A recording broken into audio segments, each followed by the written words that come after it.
Hello friends, आप सभी का स्वागत है आपके अपने यूट्यूब चैनल धार्मिक ज्ञान पर। तो आज की इस वीडियो में हम आपके लिए सुनाने जा रहे हैं महाभारत काल की एक अद्भुत रहस्यमय कहानी। पांडवों के पिता पांडु की मृत्यु शारीरिक संबंध बनाने से हुई थी। आखिर कौन सा श्राप मिला था पांडु को? किसने दिया था पांडु को शारीरिक संबंध बनाने के चक्कर में मृत्यु का श्राप?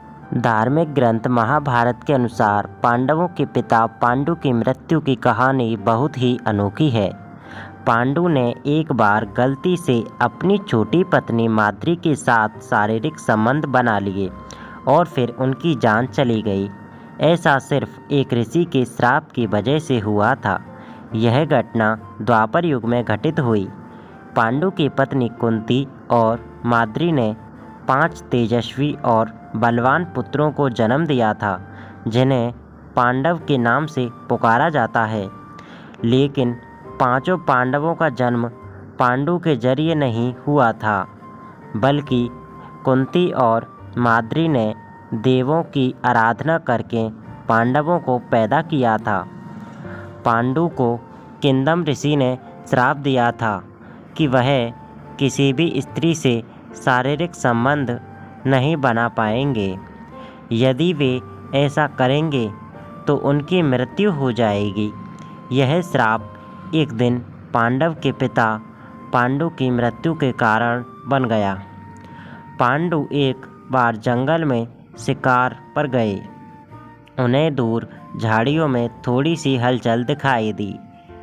पांडु को लगा कि झाड़ियों के पीछे कोई हिरण छिपा हुआ है। पांडु ने बाण निकाला और झाड़ी की ओर तीर चलाया। जैसे ही बाण झाड़ियों के भीतर घुसा, वहाँ से किसी इंसान के चीखने की आवाज़ आई।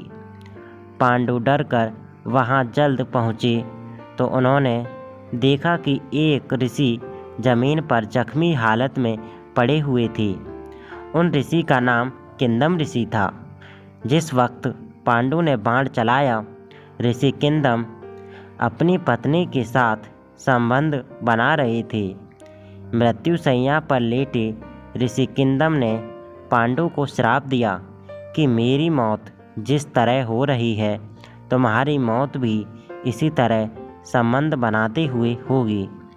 यदि तुम किसी भी स्त्री के साथ संबंध बनाओगी तो तुम मृत्यु को प्राप्त हो जाओगे। यह कहकर ऋषि किंदम ने अपने प्राण त्याग दिए। ऋषि किंदम के श्राप की वजह से पांडु अब किसी भी स्त्री के साथ शारीरिक संबंध नहीं बना सकते थे। वे परेशान रहने लगे कि वह अपने कुल को आगे कैसे बढ़ाएंगे। इस बात का पता पांडु की पत्नी कुंती और माद्री को पता था। पांडु की पत्नी कुंती और माद्री भी चिंतित रहने लगीं। एक दिन पांडु को पता चला कि उनकी पत्नी कुंती के पास एक विशेष वरदान है। वह देवों का आह्वान करके मनचाही वस्तु प्राप्त कर सकती थी। पांडु ने अपनी पत्नी कुंती से कहा कि क्या वह अपने कुल को आगे बढ़ाने के लिए देवों का आह्वान करेंगी। बहुत मना करने के बाद भी जब पांडु नहीं माने तो कुंती देवों का आह्वान करने के लिए राजी हो गईं। कुंती ने धर्म का आह्वान किया और उनकी कृपा से युधिष्ठिर का जन्म हुआ। इसके बाद उन्होंने वायुदेव और इंद्रदेव का आह्वान किया। उनसे भीम एवं अर्जुन पैदा हुए। फिर कुंती ने अपना वरदान पांडु की दूसरी पत्नी माद्री को दे दिया। पांडु की छोटी पत्नी माद्री ने अश्विनी कुमारों का आह्वान करके नकुल और सहदेव को जन्म दिया। इस तरह देवों की कृपा से पांडव धरती पर आए।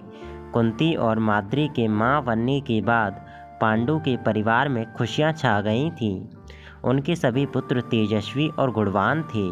एक दिन पांडु जब अपनी पत्नी माद्री के साथ नदी किनारे घूमने गए, उस दिन मौसम सुहावना हो गया।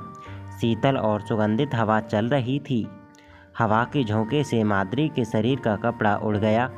जैसे ही पांडु की नज़र माद्री के शरीर पर पड़ी, वह अपना आपा खो बैठे और उनके साथ संबंध बना लिए। ऋषि किंदम के इस श्राप की वजह से ही पांडु की मृत्यु हुई थी। माद्री यह दुख सहन नहीं कर सकी। माद्री भी अपने पति पांडु के साथ सती हो गईं।